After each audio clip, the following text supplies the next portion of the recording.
కలవటానికి కారణం ఏం లేదండి.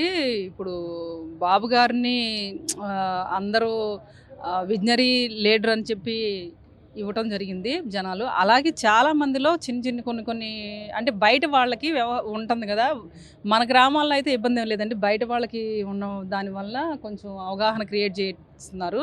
మమ్మల్ని పిలవటానికి కారణం ఏంటంటే మెయిను రైతులు ఇబ్బంది పడుతున్నారన్న విషయము ఆయనకి అంటే వీళ్ళు అధికారులనేది బయటికి రానీయలేదు గదా! ఆయనకి ఆ విషయం తెలిసింది.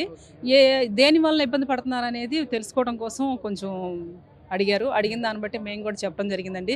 ఆ విషయాలనేది ఏముంటాయండి ఎస్ఐన్ భూములు గానీ, ఫ్లాట్లు గానీ, ఎల్‌ఎండ్ ప్లాట్లు గానీ, ఇట్లాంటి ఏదైనా చాలా చిన్న చిన్న సమస్యలున్నాయి గదా! అయన్నీ క్లియర్ చేస్తా ఉన్నారు. చాలా సంతోషంగా ఉంది. అలాగే అభివృద్ధి గురించి కూడా బాబు గారు మాకు ఎక్స్‌ప్లెయిన్ చేశారు. హైదరాబాద్ ఎలాగైతే డెవలప్ అయిందో, అలాగా అమరావతి గూడా డెవలప్ అవ్వటానికి కారణం మీరు అవుతారు. దానికి సంబంధించి పక్క వాళ్ళని కూడా మీరు అంటే మాకు సంబంధించి మా చుట్టాలు, మా బంధువులు పక్క ఏరియాలో ఉంటారు కదా!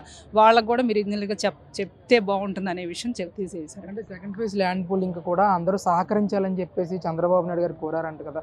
ఏంటండి అసల మీరేమనుకుంటున్నారు? అమరావతి రైతులు ఏమనుకుంటున్నారు సెకండ్ ఫేజ్ ల్యాండ్ పూలింగ్ గురించి? సెకండ్ ప్లేసు ఇవ్వొచ్చండి. ఇక ఫస్ట్ ప్లేస్‌లోనే ఇంకా 4 గ్రామాలు, 5 గ్రామాలు ఉన్నాయండి.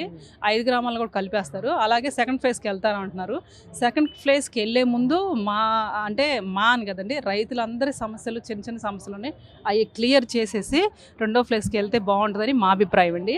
దానిలో భాగంగానే మేము అడిగేది ఇదొకటేనండి. మాకు క్లియర్ చేసేయండి. మేము కూడా రేపు బయటకెళ్ళి మా వాళ్ళేనండి. వాళ్ళందరూ మా చుట్టాలు వాళ్ళందరూ ఉంటారుగా. వాళ్ళకి మేము వెళ్లి చెప్పి వివరంగా చెప్పి మన అభివృద్ధిని అంటే ఆళ్ళకి తెలుసు. కానీ ఇంకా వివరంగా చెప్పి ఏ ఇబ్బంది లేదని చెప్పి మేము వాళ్ళ చేత కూడా ఇప్పించే చేస్తామండి.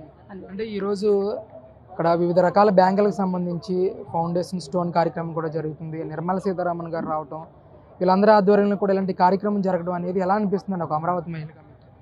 చాలా సంతోషంగా ఉందండి.